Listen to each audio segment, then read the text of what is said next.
Bonjour, vidéo numéro 38B sur la photo argentique, suite du cours. Alors cette vidéo a été tournée longtemps après la vidéo 38A et notamment après toutes les vidéos, après beaucoup des vidéos T quelque chose dans l'autre playlist, je vous invite à aller les voir aussi. Et donc maintenant, vous avez peut-être envie de passer à l'argentique un peu plus sérieusement et de voir un peu mieux de quoi on parle. Alors, nous allons parler en vrac, enfin dans un vrac raisonné, des traitements noir et blanc, C41, E6. Alors, noir et blanc, on voit tout de suite que c'est pour faire de la photo noir et blanc dès la prise de vue. C41, c'est le procédé négatif couleur, et E6, c'est un procédé diapositive couleur. Voilà. Le noir et blanc est un traitement que l'on peut faire assez facilement chez soi sans un coût matériel important. Le développement C41 et E6 nécessite un contrôle de la température des bains beaucoup plus rigoureux, notamment pour le E6, où là il faut être à 38 degrés, plus ou moins 0,1-0,2 degrés grand maximum, si on veut obtenir une colorimétrie parfaite.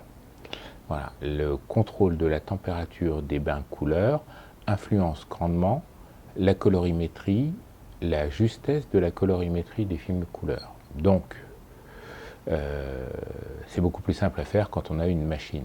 Voilà, une machine qui va maintenir à température un bain thermostaté, qui va avoir un bain thermostaté qui va permettre de maintenir à température et la chimie, et la cuve, et la machine, et ainsi de suite, et de façon à garantir la justesse des couleurs. Voilà, la justesse des couleurs et le procédé. Donc, si vous voulez faire de l'argentique couleur, je vous conseille de lire les documentations techniques des kits de développement avant tout achat.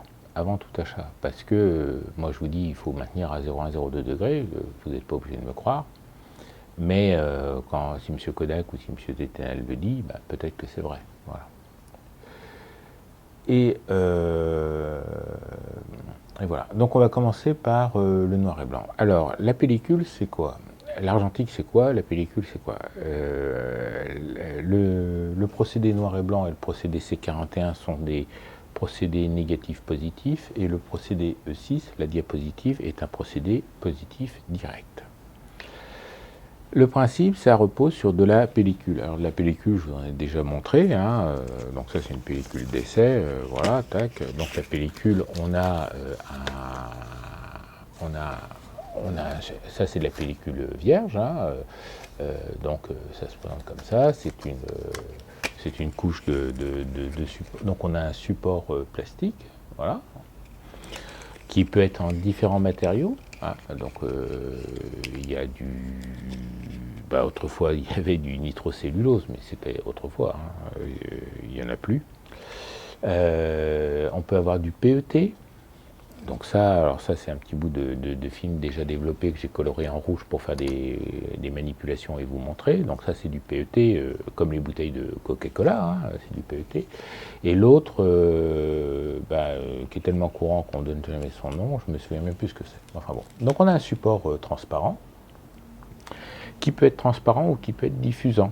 C'est notamment le cas des films FOMA 100, par exemple, où le support est diffusant. Chez Ilford, le support est diffusant. Le support lui-même est diffusant.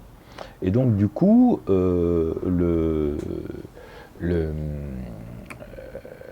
ça va rentrer dans les critères de choix du film.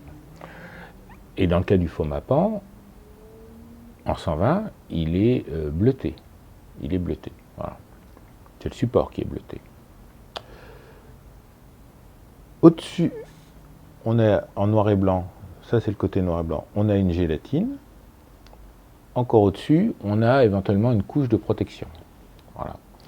Et derrière, on a ce qu'on appelle la couche anti-halo, qui va permettre d'éviter que quand vous avez quelque chose de très très lumineux qui va aller rentrer comme ça, qui va aller jusqu'au fond du support et qui va se réfléchir. Donc c'est pour casser cette réflexion-là de l'arrière du support et qui vous dédoublerait les images, qui vous ferait un reflet. Voilà, donc ça c'est la couche anti-halo.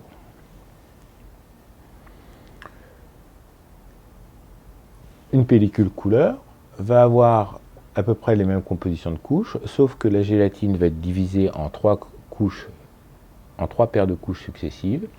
Une qui va être sensible au bleu, une qui va être sensible au vert, une qui va être sensible au rouge.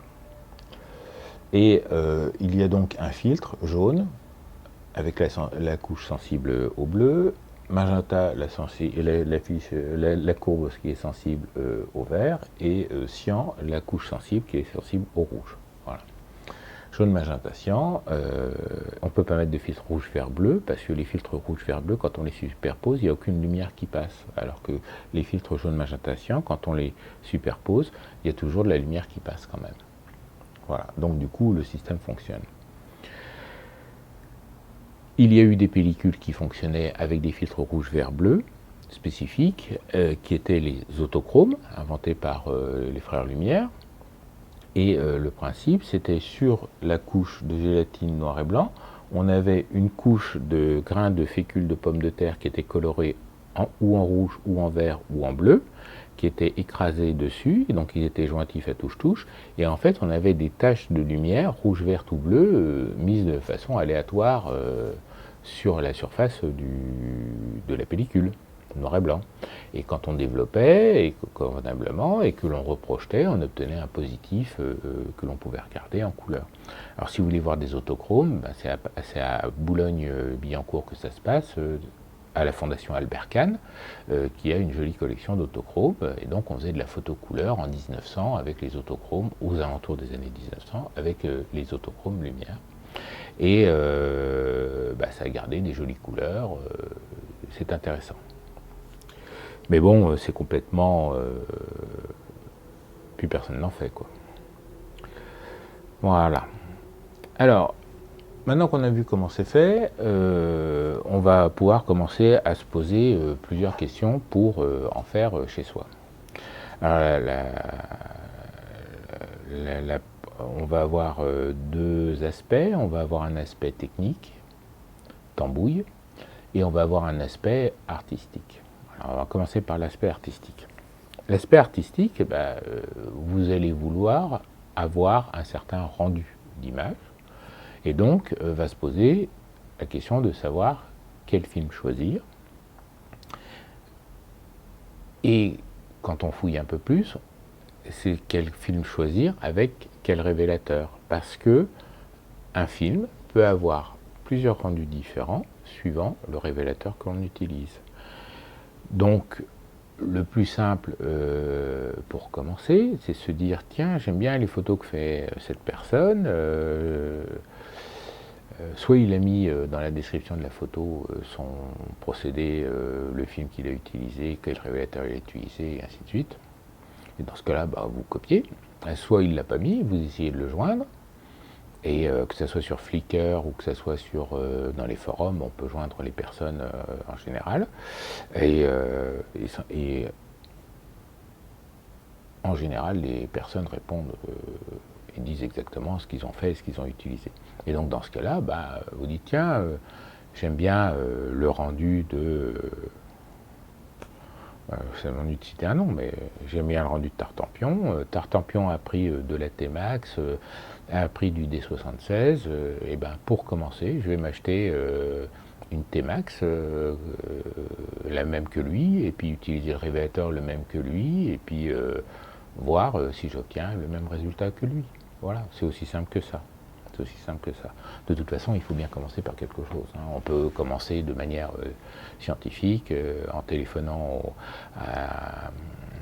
en contactant un magasin et en disant vous avez quoi en stock? Oui, bon, d'accord, vous mettez, 5-10 pellicules de chaque, et puis vous avez combien de révélateurs en stock, bah, vous m'en mettez un bidon de chaque, et puis voilà, et puis vous commencez à vous dire, bah oui tiens, est-ce que le FP4 va aller dans le D19 Kodak? Est-ce que la pellicule Ilford FP4 va aller dans le D19 Kodak? Bon, alors il faut exposer la pellicule, il faut faire le développement, et puis en final, vous vous retrouvez avec un nombre de combinaisons assez phénoménal. Et c'est tout le problème du négatif noir et blanc, c'est qu'on a des possibilités en argentique de combinaison entre les films et les révélateurs, même en 2019, assez important, qui fait que c'est un travail à temps complet de quelques semaines pour en finale pouvoir choisir et dire voilà, c'est ça qui me plaît. Voilà. Donc, enfin, vous pouvez le faire, mais moi je trouve pas ça envisageable. Donc le choix du couple film révélateur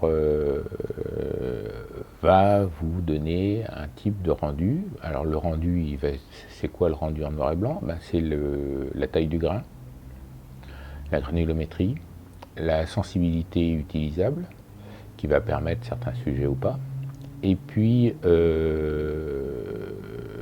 la gamme de contraste. La gamme de contraste, voilà. Le révélateur va influencer le film sur la taille du grain et l'étendue du contraste. Ça, on le verra plus tard. Après, il va falloir choisir un fixateur, parce que dans la succession du développement du film noir et blanc, on fait un prélavage ou pas. Ça sert à enlever essentiellement la couche anti-halo. Voilà. La couche anti-halo et la couche de protection. Et à mouiller la gélatine. Donc on peut faire un pré-mouillage, ce qu'on appelle un pré-mouillage. Donc c'est un bain d'eau à température de 2 minutes, 3 minutes, et puis on jette la flotte, et sur certains films, bah, la flotte elle sort toute rouge vif, parce que c'est la couche anti-halo qui est barrée. On peut le faire, on fait le révélateur, on fait un bain d'arrêt. Alors un bain d'arrêt, c'est de l'eau avec de l'acide dedans, de façon à arrêter, à stopper l'action du révélateur dans la gélatine, et éviter d'altérer le fixateur en donnant au fixateur la fonction en plus d'arrêter le révélateur. Voilà, parce que le révélateur il est plutôt basique et plutôt alcalin, basique, alors que le fixateur est plutôt acide. Voilà. Donc pour éviter que le fixateur perde son acidité, eh bien on fait un bain avec de l'eau alors on fait de l'eau avec du vinaigre blanc qu'on achète en supermarché, et on met 4 à 5 cm3 ou millilitres de vinaigre blanc dans le volume nécessaire pour votre cuve. Voilà. On fait agir ça 2 minutes, on jette et après on met le fixateur. Donc il faut choisir le fixateur. Alors le fixateur, il n'y a pas réellement de variation de résultat final pour le fixateur. Il y a des fixateurs qui sont plus ou moins faciles à laver après, parce que l'étape d'après, donc c'est un bain de lavage. Donc il y a des fixateurs qui sont plus ou moins faciles à laver, et donc ça influence sur la conservation à très long terme des négatifs et du papier.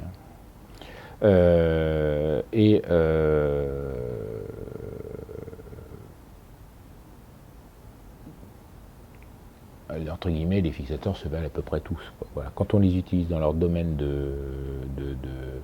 d'activité, où ils sont actifs, voilà, tant qu'on reste là-dedans, il n'y a pas trop de problèmes, et ainsi de suite. Et donc, voilà. Bon, j'ai longtemps utilisé l'IPAM de chez Ilford, et puis là, maintenant, j'utilise de l'acide fixe de chez Téténal, du Téténal Superfixe, parce que c'est livré en poudre et que quand on l'achète par correspondance, il vaut mieux faire voyager un sachet de poudre de 250 grammes qu'un bidon de 5 litres. Vous voyez ce que je veux dire? Voilà.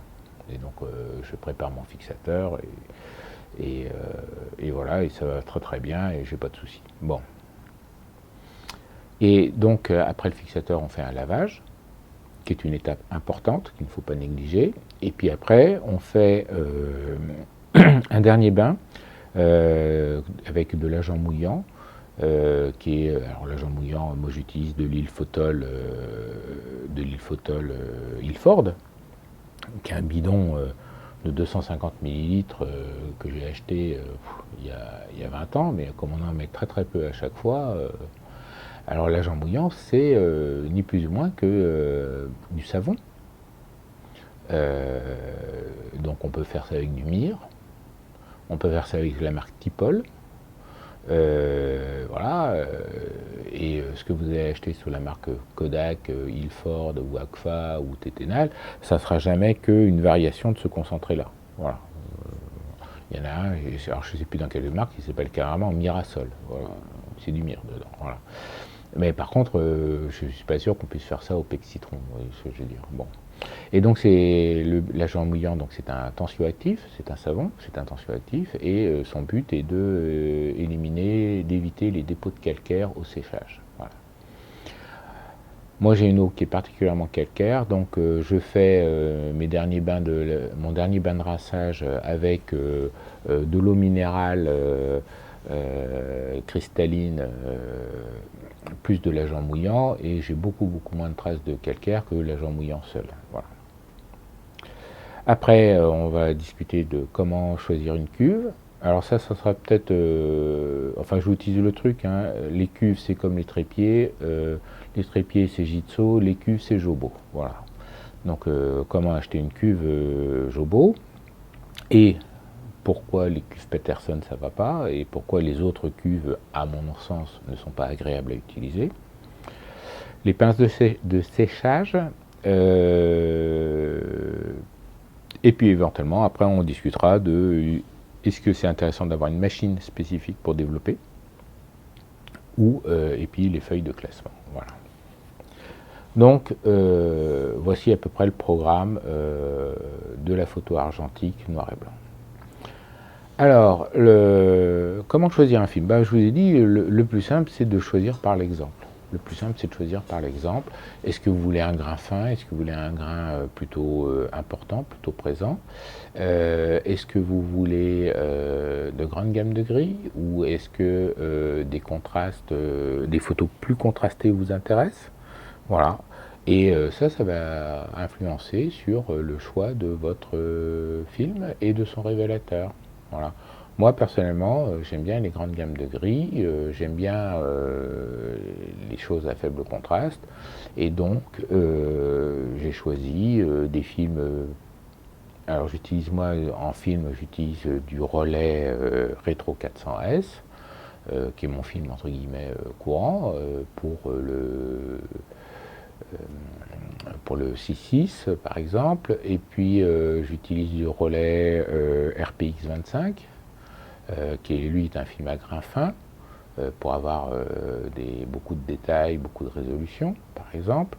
Et j'utilise de l'Agfa Pan 100, parce que j'en ai acheté avant qu'il n'y en ait plus. Voilà, donc d'abord je peux l'utiliser, qui est un film moyen, granulométrie moyenne, contraste moyen à faible, et voilà. Alors, et je l'utilise développé dans du révélateur téténal ultra fin. Le révélateur téténal ultra fin, avec ces films-là, me permet, avec le RPX 25, d'avoir un grain très très fin et du contraste et de la haute résolution. Avec le Agfa Pan 100, j'ai un grain qui est pas très présent et un contraste plutôt faible, une gamme de gris plutôt étendue, et avec le RPX, avec la Rétro 400S, ça me permet d'avoir un grain pas trop présent et d'avoir aussi une gamme étendue. L'ultra fin a tendance à, je ne vais pas dire sous-développer, mais vous permet d'obtenir une courbe caractéristique étendue. Voilà, ce qui n'est pas le cas. Par exemple, si j'aurais voulu un contraste beaucoup plus fort, j'aurais pu prendre du Kodak HC110, du révélateur Kodak HC110, qui lui me permettrait beaucoup plus facilement, en fonction des dilutions, d'obtenir des contrastes importants. Parce que le troisième paramètre entre d'un côté le film, d'un côté le révélateur, ça va être la dilution du film, la dilution du révélateur utilisé. Autre paramètre de sélection. Autre paramètre de sélection, c'est en fonction la taille du grain et fonction du révélateur, mais aussi fonction la taille du grain physique est fonction de la gélatine, de l'émulsion, de la pellicule que vous achetez. Avec le révélateur que vous allez utiliser, vous allez obtenir ou non une croissance du grain lors du développement.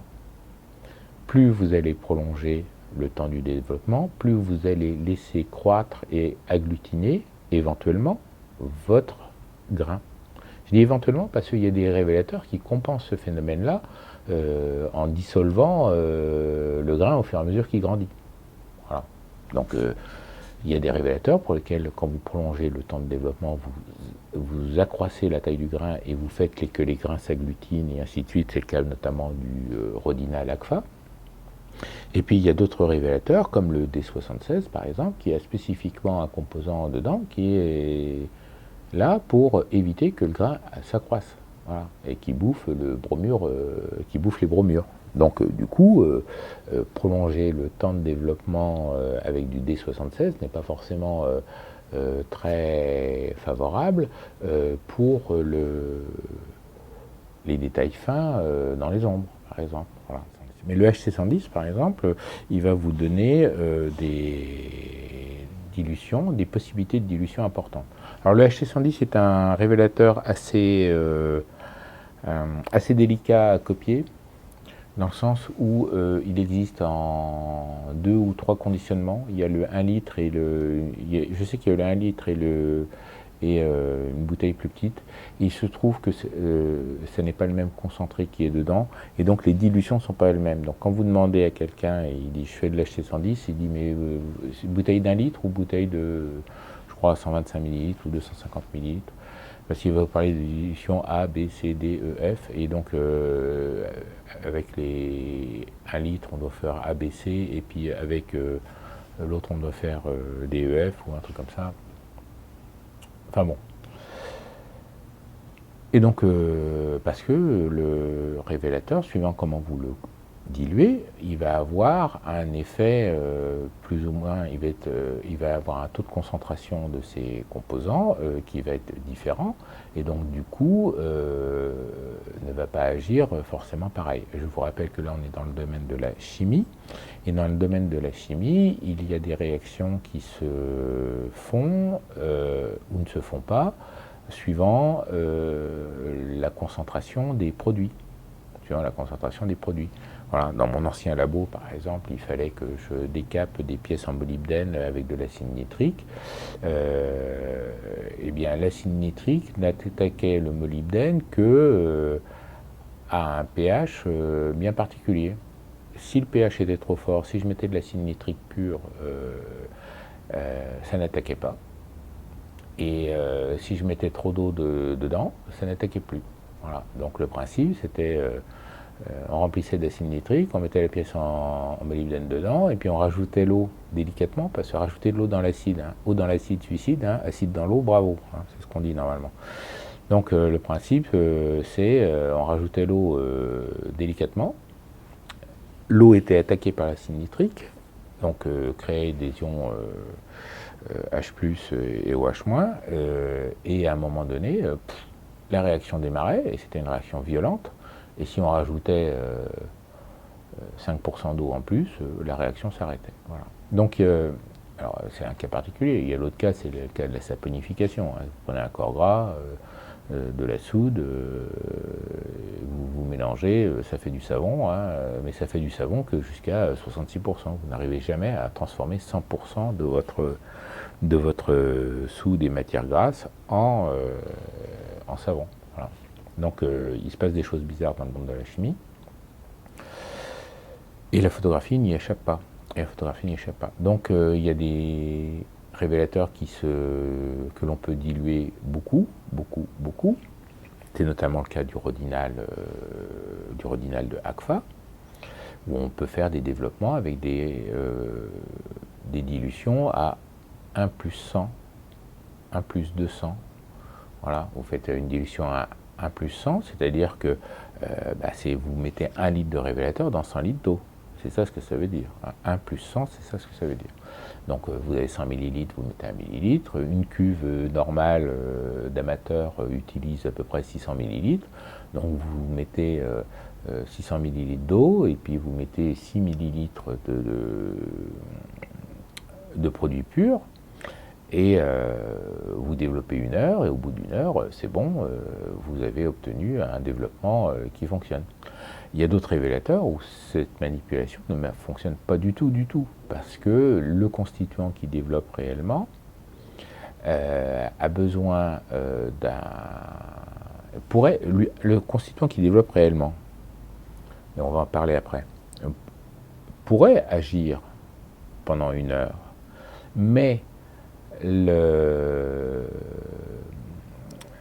l'élément qui est livré avec dans le produit concentré, qui sert à créer le pH pour que votre élément, votre molécule révélatrice fonctionne, lui, quand vous allez le diluer, il va être trop dilué, vous n'obtiendrez pas le pH qui va, et donc du coup la réaction de révélateur ne fonctionnera pas. Voilà. Donc c'est pour ça que au début, moi je vous conseille d'utiliser, de copier ce que font des gens, de façon à obtenir le plus rapidement possible des résultats acceptables. Après, vous pourrez rentrer dans ce genre de livre-là, voilà. Donc, ouais, par exemple, je ferai une vidéo exprès sur les livres intéressants en photo. Mais ça s'appelle Formulaire aide-mémoire Kodak. C'est l'édition 1951. Hein. Alors, je suis tombé dessus par hasard. Voilà. Je suis tombé dessus par hasard. Je l'ai lu, ça m'a bien plu. Et puis, dans mon ancien labo, quand ils ont arrêté la photo argentique, il m'a dit tiens, j'ai ça qui traîne, du coup, excuse-moi. Et c'est aussi une édition 1951. Alors celui-là, je l'ai pris parce que, bon, d'abord, j'aimais la personne qui l'utilisait était une personne sympathique, et je me suis dit bah tiens, je vais avoir un souvenir de lui, et puis voilà, et puis on m'a donné le bouquin de l'université de Clermont-Ferrand, parce que j'étais à Clermont-Ferrand à l'époque, voilà, donc ça fait un souvenir. Voilà. Je n'en aurais pas acheté un deuxième, mais bon, on me l'a donné, je l'ai pris. Voilà. Et donc, dans ce bouquin-là, qui est intéressant à lire, eh bien, on va vous expliquer, ça commence page 115, voilà, les produits chimiques entrant dans le rôle du développement, voilà. Et donc, rôle des produits chimiques entrant dans la composition des principaux révélateurs, fixateurs, etc. Et donc, on commence par élon, hydroquinone, et ainsi de suite. Ce sont parce que tous les révélateurs n'ont pas la même composition chimique, et leur action est différente, leur capacité d'action, leur virulence d'action, leur affinité à fonctionner avec plutôt des chlorobromures ou sur des chlorures d'argent ou sur des bromures d'argent ou sur des molécules, sur des cristaux d'argent différents et différentes. Voilà. Donc il y a le pyroganol, il y a le glycin, il y a le paraphényl, putain c'est pas facile à dire, paraphénylnédiamine, phénylendiamine, voilà, le diamidophénol, voilà, sulfite de soude, carbonate de sodium, hyposulfite de sodium, hyposulfite d'ammonium, borax, et ainsi de suite. Donc là, il vous passe tous les produits purs. Donc ça, c'est des trucs qu'on va trouver. Et puis après, il vous parle des produits Kodak. Hein. Il y a le Kodalk, K-O-D-A-L-K, qui est un système, qui est un alcali. Donc un alcali, c'est une base. alcalin. C'est une base que l'on met et qui fait qui va vous permettre de changer l'activité, le rendement du révélateur D76 par exemple. Voilà, donc phosphate tribasique de sodium, l'ammoniac, le formaldéhyde, l'acétone, le bromure de potassium, enfin voilà, l'acide borique, l'acide acétique, l'alun, le sulfate de sodium, enfin voilà. Donc il vous passe en revue tous les comment ça s'appelle, produits chimiques utilisés en photochimie. Il y a un autre livre qui est intéressant pour ça, qui est le Glefkides, qui est très c'est la Bible de la photochimie. Alors moi j'avais lu une version de 1972-74 qui était très intéressante parce que il y avait la partie photochimie du bouquin qui était importante, et puis il y avait une partie matérielle de laboratoire qui était très importante et qui était très intéressante parce que au moment où je l'ai lu, tout ce matériel-là se trouvait facilement d'occasion. Voilà. J'ai acheté le Glefkides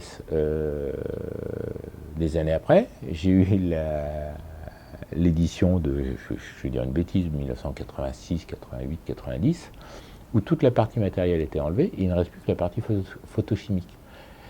Et la partie photochimique est très ennuyante à lire et assez difficile à mettre en pratique, et donc rend le bouquin beaucoup moins intéressant pour un amateur. Voilà. Pour quelqu'un qui voudrait faire ses produits lui-même et des trucs comme ça, c'est une possibilité. Bien sûr, M. Kodak, qui pense à tout, va, page 160, vous donner, alors j'attends que la mise au point se fasse, voilà, va vous donner les formules de ces différents révélateurs. Et donc on parle du D76 que l'on peut encore acheter au jour d'aujourd'hui. Le D76, ça vaut pas le coup de s'ennuyer à fabriquer du D76. Par rapport au prix on le paye, par rapport au prix qu'il va falloir investir pour acheter les produits chimiques indépendants. Si vous achetez les produits chimiques indépendants, que vous faites votre mélange vous-même, en finale, vous aurez un produit moins cher que chez Kodak. Mais comme vous allez acheter les produits par 250 grammes ou par 1 kg, vous allez réaliser tout d'un coup l'équivalent de 30 ou 50 pochettes que vous n'auriez jamais achetées. Vous voyez ce que je veux dire? Donc ça a un intérêt financier. Il faut vraiment être radin et il faut vraiment être sûr que l'on va consommer ça dans un délai raisonnable pour faire ces révélateurs et ces fixateurs soi-même. Vous voyez ce que je veux dire? Par contre, savoir ce qu'il y a dedans pour le choisir et ainsi de suite, ça c'est intéressant, parce que du coup ça vous donne une idée de ce que l'on peut faire. Et ce type de bouquins très anciens ont été écrits à une époque où on n'hésitait pas à parler de ça, parce qu'on savait que les personnes susceptibles d'acheter le bouquin et qui s'intéressaient au problème étaient capables de recevoir à un niveau aussi élevé de technicité. Voilà. Au jour d'aujourd'hui, on t'explique que oh là là, mais tu peux pas parler de ça, c'est trop compliqué, les gens ne comprennent pas. C'est triste, c'est dommage. Excusez-moi, c'est triste, c'est dommage que les gens ne comprennent pas ça. Mais si vous vous intéressez à la photo argentique, dans la deuxième étape, c'est-à-dire au début vous allez copier ce que font les gens en leur demandant qu'est-ce que tu emploies, qu'est-ce que tu utilises, et puis l'étape d'après, quand vous aurez fait peut-être 10 films d'une sorte, et puis oui c'est bon, vous obtenez ce que vous voulez, et vous avez obtenu ce que vous voulez, et puis et qu'est-ce qu'on fait après? Est-ce que l'on continue pareil? Est-ce que l'on essaye de faire soit le procédé et d'évoluer? C'est une chose à vérifier, à voir. Enfin, c'est vous qui voyez, Moi, le problème, c'est que je ne sais pas trop à qui je m'adresse, parce que vous pouvez avoir 50, 60 ans, être proche de la retraite, vous dire je vais avoir enfin le temps de refaire de la photo comme autrefois, et ainsi de suite, et il faut que je me remette dans le bain, ou avoir 12 à 18 ans et découvrir la photographie et vous dire que ça vous plaît, et que vous avez envie d'en faire un peu plus. Voilà. C'est ça qui est difficile. Et si vous avez 12 à 18 ans, eh ben, on n'a pas eu les mêmes cours à l'école et on ne sait pas les mêmes choses. Et pour rentrer dans le noir et blanc, pour aller au-delà de je choisis sur étagère parce que j'ai vu le résultat et que le résultat me plaît et que je veux faire ça, eh bien, il va falloir aller gratter un peu plus dans la documentation technique pour lire, pour voir. Il y a toujours la méthode essai-erreur. Mais la méthode essai-erreur, bah déjà, ça vous bousille un ou deux films pour faire les essais. Et puis, vous pouvez ne pas obtenir le résultat escompté à cause d'un autre problème où vous êtes passé à côté. Voilà. Donc c'est toujours le problème, ça. Donc ce bouquin-là, moi je l'ai trouvé chez un bouquiniste. J'ai trouvé chez un bouquiniste, le premier. Et j'ai payé ça l'équivalent d'1 € ou un truc comme ça, parce que c'est un mémoire collègue de 1951. Bon, je suis pas sûr qu'il y ait beaucoup de gens que ça passionne. Et c'est dommage parce qu'il y a beaucoup de chapitres intéressants, et pas que sur le développement noir et blanc, et voilà, il y en a sur les filtres de couleurs, sur les températures de couleurs, sur les choses comme ça. Alors bien sûr, il y a des choses qui ont vieilli ou qui n'existent plus parce que Kodak a arrêté tel film, a arrêté tel révélateur, et ainsi de suite. Mais arrêter tel révélateur, bah, c'est pas gênant parce qu'il donne la formule dedans.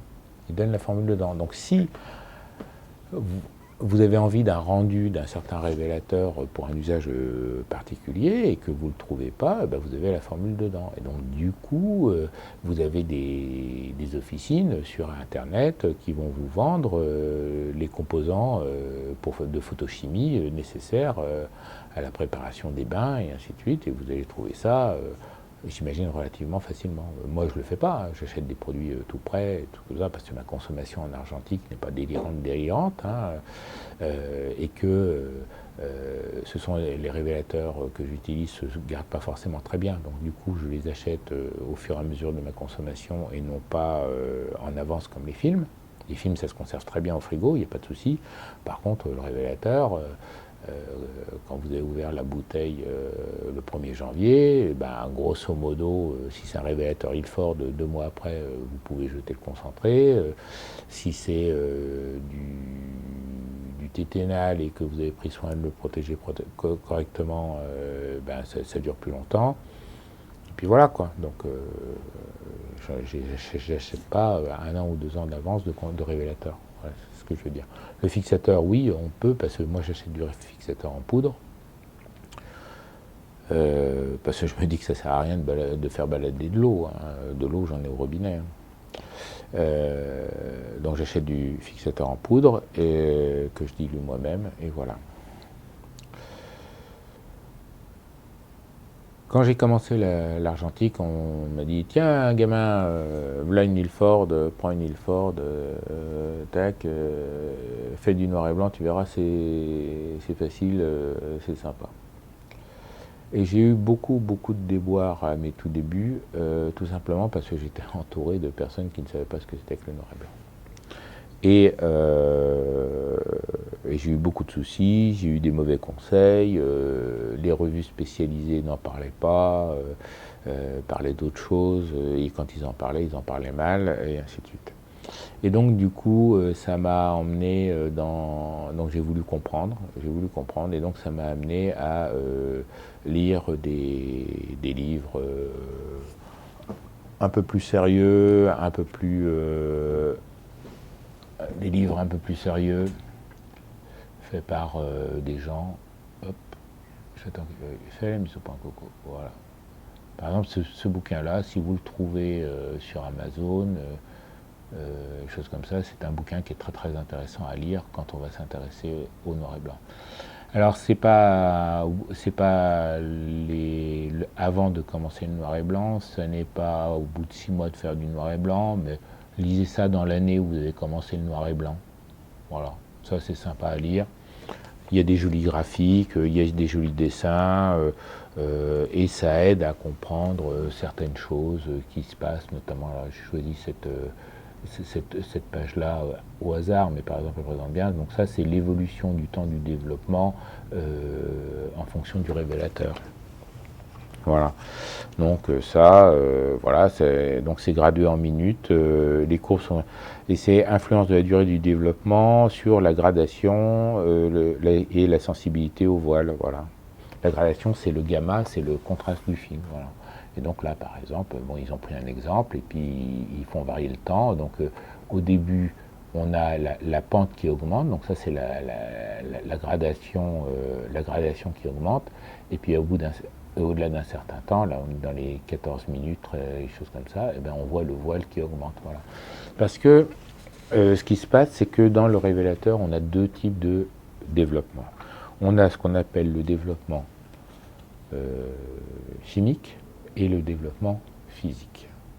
Le développement chimique, les deux sont des développements chimiques. Mais le développement chimique, c'est la molécule d'argent, de sel d'argent qui est dans la gélatine, s'est pris un photon, est passé en état excité et a été rendu développable et est développable et a été développé par le révélateur.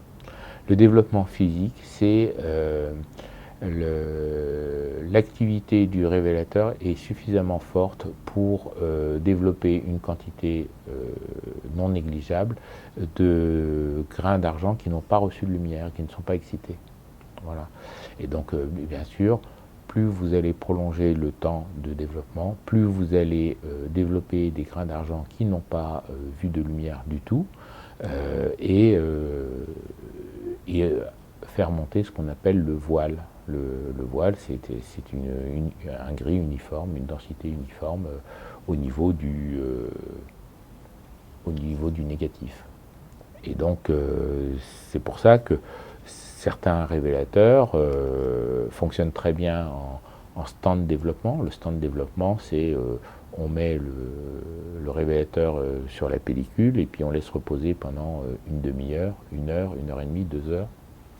Donc ça, c'est le cas du Rodinal de chez Agfa, qui marche très, très bien pour ça, parce qu'il ne fait quasiment pas monter le voile. Voilà. Mais si vous prenez un révélateur qui fait monter le voile, si vous essayez ça, ben vous finissez avec un film complètement noir, sans aucune image dessus, parce que tout a été noirci par le révélateur, y compris ce qui n'a pas reçu de lumière. Voilà. Alors, je vous disais, ce bouquin-là est tellement bien que je me suis dit, tiens, c'est bizarre qu'il ne soit pas avec les autres. Et effectivement, c'est le deuxième que j'ai retrouvé. J'en ai retrouvé un deuxième sur Amazon et je l'ai commandé comme ça. Et donc, il m'a coûté 13 €. Ouais, 13 €. Et donc ça, je l'ai acheté en novembre 2017. Vous voyez, voilà. Mais ce bouquin-là, je l'ai avec d'autres. Je l'ai avec d'autres parce que j'avais récupéré une collection de ces petits guides fascicules Agfa Gewert qui sont vraiment très, très bien faits. Voilà. Et donc, c'est un livre sur la sensitométrie noir et blanc et couleur qui fait une centaine de pages, donc qui est quand même très rapide à lire, qui est très très bien expliqué et qui est un excellent investissement. Voilà. Pour le fixateur, dans le bouquin, on va retrouver aussi des compositions de fixateurs et ainsi de suite. Voilà, bon, au début, vous prenez un fixateur que vous allez trouver et il n'y a pas forcément. J'ai jamais vu de différence entre les différents fixateurs, choses comme ça. Il y en a qui sont plus longs ou plus difficiles à laver. C'est à peu près la seule chose que l'on voit. Et après, le choix de l'agent mouillant, c'est pareil.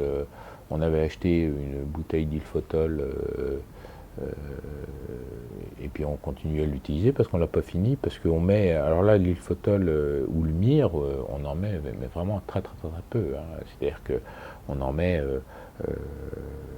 un dixième de millilitre et ça suffit amplement. Et ça suffit amplement. Donc, si on en met trop, c'est pas grave, c'est pas grave, mais ça fait beaucoup de mousse. Voilà. Donc le principe de l'agent mouillant, c'est dans votre cuve, à la fin, vous mettez une ou deux gouttes du produit, vous secouez, ça fait de la mousse. Il faut que ça fasse de la mousse. Hein. Ça veut dire que c'est bien mélangé et que ça dépose partout, et ainsi de suite, et qu'il y en a assez. Il ne faut pas que ça fasse trop de mousse non plus, mais il faut que ça fasse de la mousse. Et puis vous laissez agir quelques minutes. Et puis après, vous sortez votre film de votre spire et vous mettez à sécher, vous essorez. Voilà. Alors une chose à proscrire, ce sont les pinces d'essorage. Alors pourquoi il faut les proscrire? Parce qu'il faut que votre pince d'essorage, donc c'est en général une raclette en caoutchouc, une espèce de pince en caoutchouc, et qui va vous permettre d'essorer votre film. Moi je dis qu'il faut les proscrire parce qu'il faut réussir à les conserver en parfait état de propreté. Voilà. Si votre raclette en caoutchouc a le moindre dépôt de calcaire dessus, il va rayer votre gélatine, alors que si c'est parfaitement propre, il n'y a pas de problème, c'est quand même étudié pour. Mais voilà, il faut qu'il n'y ait vraiment aucun dépôt de calcaire. Et le photographe pour qui je portais les valises, lui, sa pince à essorer les films était plongée en permanence dans un bol dans un bécher d'agent mouillant, voilà, pour combattre le calcaire et qu'il n'y ait aucun dépôt de calcaire, et qu'à la limite la pince à essorer ne séchait jamais. Voilà, donc dans ce cas-là, oui, vous pouvez utiliser une pince à essorer. Voilà. Il y a des pinces à essorer qui utilisent des éponges. Il y a des pinces à essorer qui utilisent des pots de chamois, il y a des gens qui utilisent des pots de chamois. Ça relève des habitudes et du dogme et de sa façon de vivre de chaque photographe. Et donc vous allez trouver sur les forums des gens qui vont vous expliquer qu'il n'y a aucun problème avec la pince à essorer. Et oui, quand elle est entretenue correctement, il n'y a aucun problème avec la pince à essorer. Mais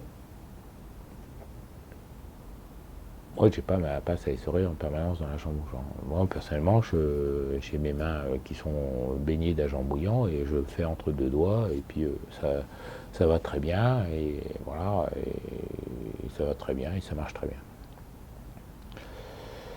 Alors les machines de développement, alors moi c'est quelque chose que j'utilise, donc je vous en parlerai à part, mais au début, non, on n'en a pas réellement besoin. Mais quand on me disait, vas-y gamin, fais du noir et blanc, tu verras, c'est simple, en fait c'est faux, parce que le noir et blanc demande quand même de la rigueur. Demande de la rigueur dans la préparation des bains, demande de la rigueur dans le respect des temps et des agitations. Voilà. Et donc le principe, c'est on vous dit, ben voilà, ça c'est une cuve Paterson, c'est une cuve Paterson, voilà.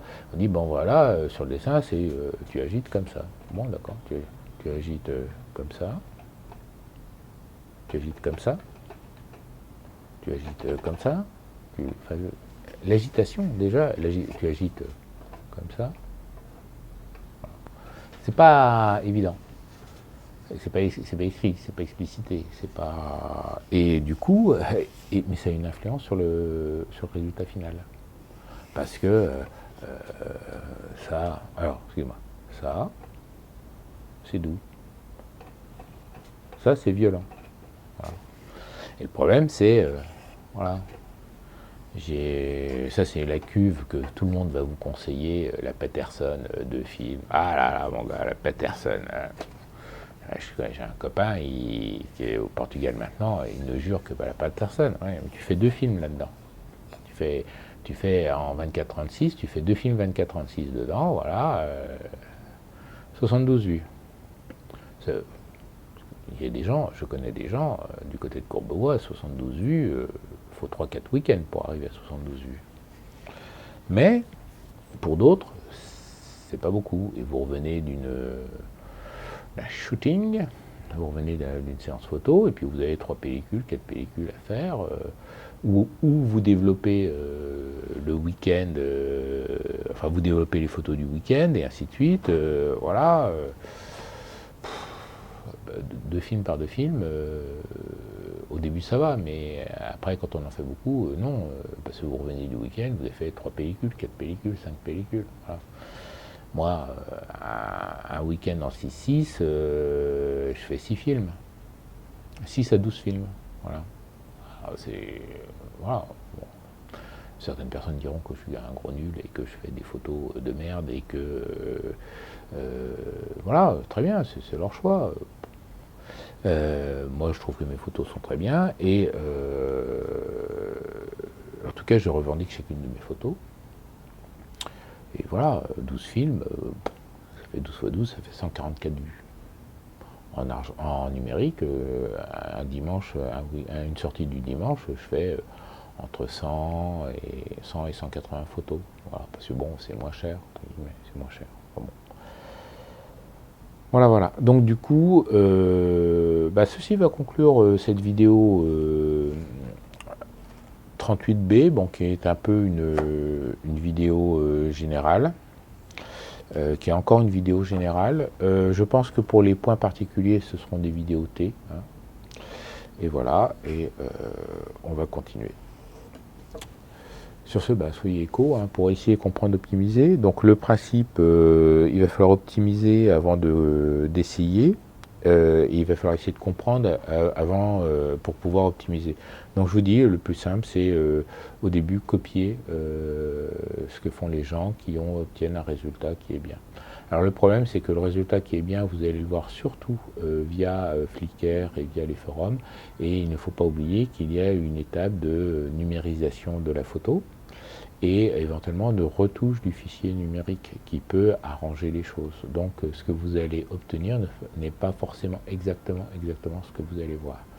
Je vous engage à aller voir plutôt sur Flickr et plutôt les photos des gens qui les mettent en pleine résolution, parce que du coup vous pouvez cliquer sur la photo et voir, notamment au niveau du grain, ce que cela vous donne. Et il faut bien, au niveau du grain, alors ça c'est une chose que je n'ai pas parlé. Donc je vous ai dit, le grain était fonction du révélateur et fonction du film. Mais il est aussi fonction du format. Parce que le film, quel que soit le format de l'appareil photo que vous allez utiliser, va avoir dedans la même gélatine et le même grain. Si vous prenez la T-Max 100 par exemple, la T-Max 100 elle existe en 24-36, elle existe en format 120 pour les 6.6, elle existe en plan film. Et donc, ou la HP5. La Ilford HP5, elle existe jusqu'à des plans film de la taille du tableau. Hein. Donc voilà. Et donc, quelle que soit la formule de révélateur que vous allez appliquer, formule dilution, temps de révélateur que vous allez mettre sur votre film HP5, vous allez obtenir le même grain, qu'il soit en format 135 ou qu'il soit en format 8 pouces par 10 pouces. Ça ne change pas. Ça, c'est de la photochimie. Par contre, il y a une chose qui va changer, c'est que la taille angulaire du grain sur votre sujet ne va pas être le même. Si on prend un angle de champ de 45 degrés en 24-36, vous allez être avec un 50 mm. Et en 8-10, vous allez être avec un 300 mm. Mais la taille du grain physique, elle, sera toujours la même. Et donc, si vous prenez un format 8-10 avec la formule de 300 mm, avec la focale de 300 mm, la HP5 est un film à grain fin. En 8-10, la HP5 est un film à grain fin, parce que le grain est tout petit face à la taille de l'image. Voilà. C'est pour ça qu'on dit à raison, en 8-10, prendre une sensibilité inférieure à 400 ASA ne sert à rien, parce que on obtient un grain, le grain du film sans ASA, ne serait-ce que le grain du film sans ASA est plus petit que la tâche d'Airy, que l'on obtient avec les objectifs pour le 8-10, et que donc on obtient la tâche d'Airy. Et puis voilà, donc ça ne sert à rien de descendre avec des sensibilités plus basses, si ce n'est allonger les temps d'exposition et poser d'autres problèmes. Le problème d'écart à la loi de réciprocité. qui arrivent en argentique très très rapidement, suivant les pellicules. Il y a des pellicules, à partir du 1/10 de seconde de temps de pause, il faut en fait mettre plus de lumière que ce qu'indique le posemètre, parce que le film n'est pas perd sa sensibilité avec le temps de pause. Voilà. Donc du coup, si vous aimez bien les photos de tel photographe qui fait ça en 24-36 avec tel film et truc, et que vous dites, bah, tiens, c'est ce grain-là que je voudrais, mais en 6:6, ça va, vous n'aurez pas la même grain, vous n'aurez pas le même grain, vous n'aurez pas la même. Il faut retrouver cette qualité de grain que vous allez trouver sur Flickr, par exemple, il va falloir essayer de la trouver sur quelqu'un qui le fait en 6:6, parce que la taille du grain, elle ne change pas, la taille du grain ne change pas, et la longueur d'onde ne change pas. Donc quand vous changez de format, ces éléments-là, eux, restent à leur dimension, et ça influence le rendu de la photo finale. Voilà. Donc c'est pour ça que cette vidéo arrive très tardivement dans le cursus. D'abord c'est une vidéo 38, mais c'est une vidéo 38 qui arrive après toutes les vidéos T de présentation de matériel photo argentique intéressant, parce que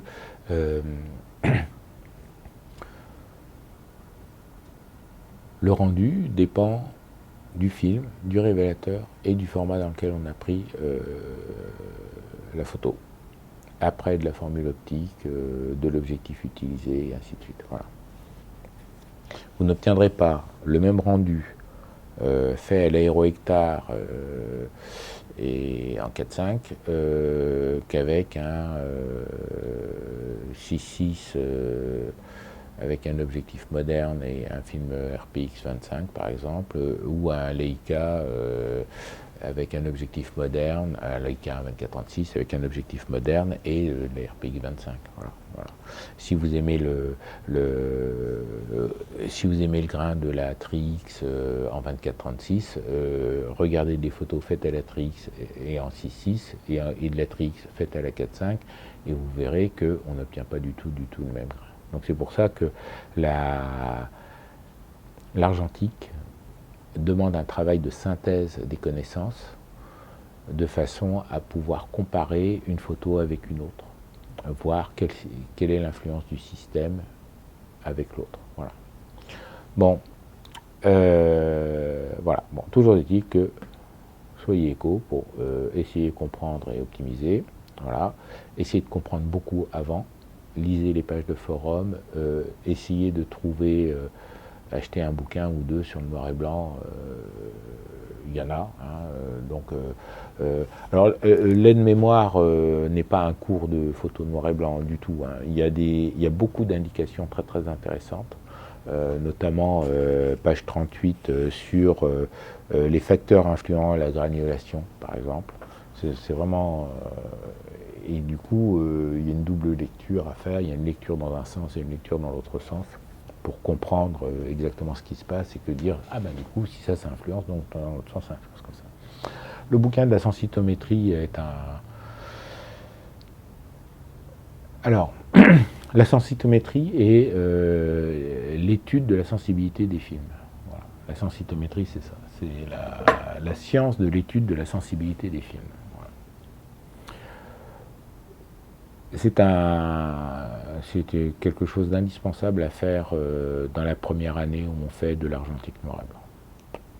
Pour moi, c'est à partir du moment où j'ai lu ce bouquin-là que j'ai compris que tout mon entourage ne connaissait rien et que j'ai commencé à suivre le bouquin, à faire mes expériences, à comprendre ce que je faisais et à évoluer dans le noir et blanc. Voilà. Donc pour moi, c'est un must-have. Voilà, donc j'en ai un autre qui traîne quelque part, qui doit être très certainement à portée de main. Enfin voilà, bon, donc essayez de comprendre, optimiser, et suite dans une vidéo 38C. Au revoir.